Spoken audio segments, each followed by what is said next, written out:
ነብርና ጅብ ጉሬዛን የነሳ አባት ያዙ ይባላል። ነብርና ጅብ ከዕለታት አንድ ቀን በአንድነት ንስሐቸው ሊናዘዙ ከጉሬዛ ዘንድ ሄዱና አንድ ባንድ ዘርዝረው የሰሩትን በደል ሁሉ ተናገሩ። ጉሬዛም እኔ ለራሴ ደካማ የእግዚአብሔር ሰው እንደናንተ ያለ ወንበዴ ሽፍታ አልችልም፣ ሌላ የንስሐ አባት ያዙ፣ አሰናብታችኋለሁ አላቸው። አያዥቦም አቶ ነብሮም ምን ነው እኛ ክብረን ሽማግሌ ነው ብለን የንስሐ አባት ብናደርገው ወንበዴዎች ሽፍቶች ይበለን የታ አባቱ በል አንጠልጥለው ተባባሉና ተባባሉና ነብሮ ጉሮሮውን ንቅ ሲያደርግ አያዥቦ ደግሞ እብሽሽቱ ገብቶ ግንጥልጥል አድርጎ አደረገው። በዚያ እንኳን ጉሬዛን ከገደሉ በኋላ ደግሞ ተመካከሩና ሌላ የዝንጀሮ ንስሐ አባት ለመያዝ ተነስተው ሄዱ። እንደተገናኙም በሉ ሌላ ዝንጀሮ ጋም እንደተገናኙ በሉ ንስሐችሁን ንገሩኝ አለና ጠየቃቸው። አያዥቦም ማታ ማታ ከጎሬ ወጥቼ ስሰማራ ድንገት የሰው አህያ እያጋጠመኝ በልቻለሁ እንጂ ሌላ ግፍ አልሰራውም አለ። አቶ ነብሮም እንደዚሁ እኔም ጫካ ለጫካ ስዞር ድንገት የሰው ፍየል እያገኘው በልቻለሁ እንጂ ሌላ ምንም በደል የለብኝም ብሎ ነገረው። ከዚህ በኋላ ዝንጀሮ ስራችሁ ይህ ከሆነማ እናንተ መቼ ትቻላላችሁ? እኔ የብዙ ልጆች አባት ነኝ። ኃጢአታችሁ ከባድ ስለሆነ የእናንተን ንስሐ ማስተሰሪያ ጊዜ አላገኝምና ሌላ አባት ፈልጉ አላቸው። አሁንም አያዥቦና የአቶ ነብሮ ምክር ካደረጉ በኋላ ዝንጀሮን ይህ አታላይ ሲያላግጥብን ዝም ትለዋለህ በመባል ለቀም አድርገው ያዙት። ምን ነው ጌቶቼ ምን አጠፋሁ እያለ ቢለፈልፍም ጥርቅም አድርገው በጥብቅ አሰሩት። እርሱም እንዳለቀቁት ባወቀ ጊዜ ግደሉኝ እንጂ መደብደብና መታሰር አልወድም አላቸው።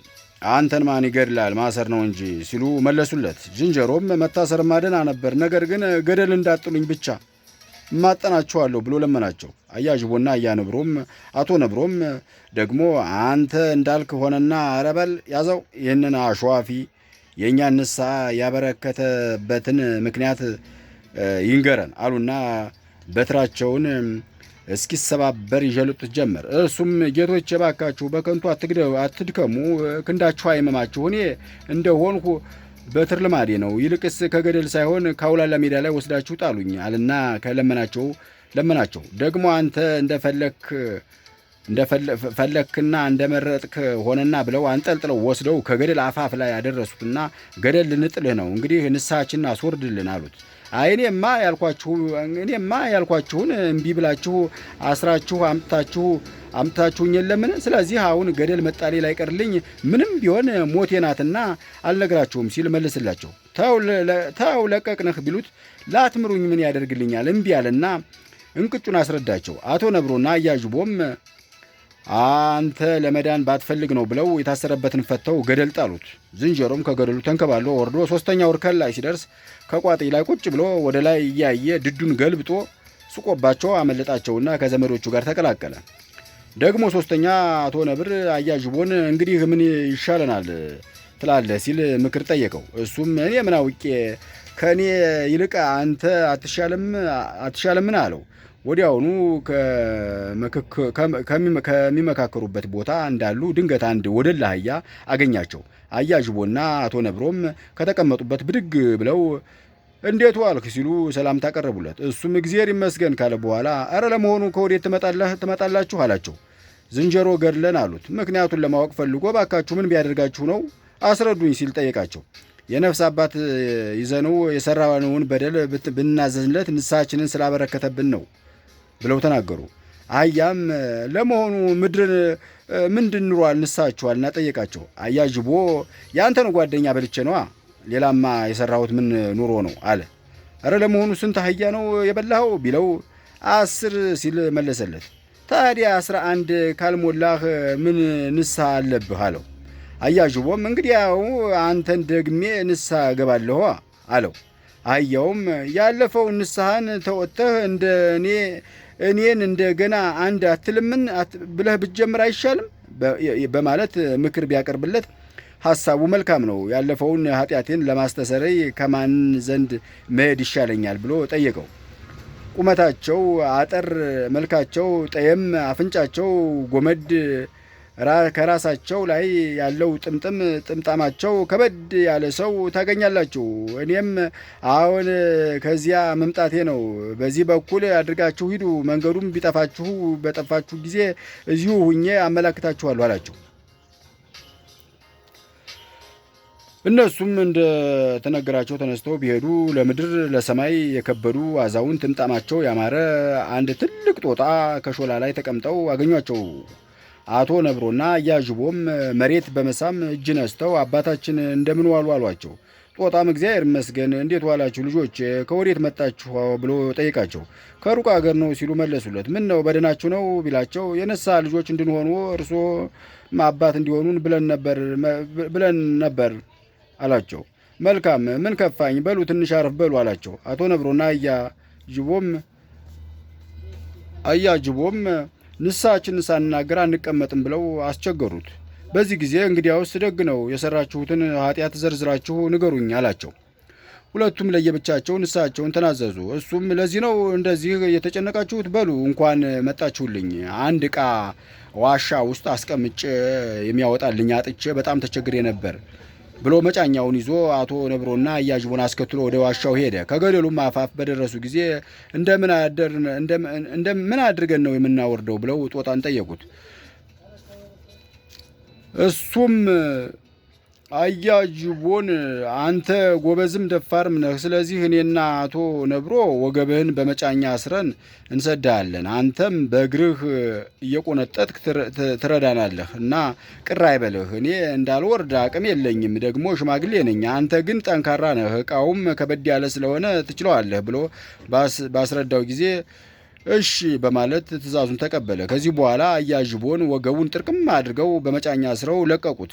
እሱም ከተባለ ቦታ በደረሰ ጊዜ ኧረ ዕቃም የለ መልሳችሁ አውጡኝ አላቸው። እነሱም ወደ ውስጥ ጠጋ ብለህ ባታይ ነው በቅጡ መርምር ብለው ጠየቁት። አንገቱን ወደ ውስጥ ገባ አድርጎ በሚመለከትበት ሰዓት ጦጣ እኛ ብቻችንን መጫኛውን ለመሳብና እሱን ለማውጣት አንችልም። ስለዚህ የንስሐ ልጆችን ሰብስቤ መጣና እናወጣዋለን። አሁን ወደ ቤት እንሂድ አለው። አቶ ነብሮም እውነትዎን ነው አባቴ፣ ይህንን ጥንብ በላ ማን ይችላል ብለው ነው አለውና መጫኛውን ለቀው ወደ ጦጣ ቤት ተነስተው ሄዱ። ከቤትም በደረሱ ጊዜ ለአቶ ነብሮ ግብዣ አደረገና ለመግደል ስላሰበው አሎሎ አግሎ ሞራ አልብሶ እስቲ እንድትበረታ ይህንን የተጠበሰ ስጋ ትንሽ ብላ፣ በኋላ ሂደን የአያዥቦን እናወጣዋለን አለው። አቶ ነብሮም የስጋውን ወዝ በጣም የሚያስጎመዥ ሆኖ ስላየው አነሳና አንድ ጊዜ ወጥ አደረገው። ወዲያው ከባህር ሆዱ ገብቶ